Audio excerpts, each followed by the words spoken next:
kubera kuvomera shaka gushaka ku cipfuzo hamwe tuzosanga imirima yose ufise nk'hegitari nka 50 uri kuravomera iwawe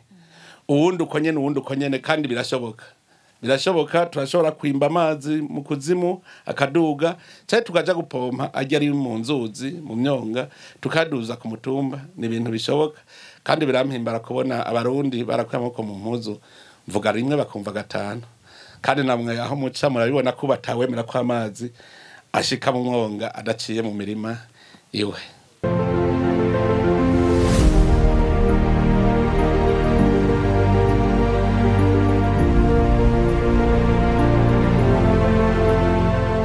Uriko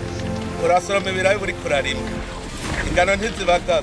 uheruka ubivye uzoza usoroma urumva yuko nkaha ni inyungu yaho twari twateye ibiraya iyindi nyungu kubera uriko urasoroma ubu uriko urarima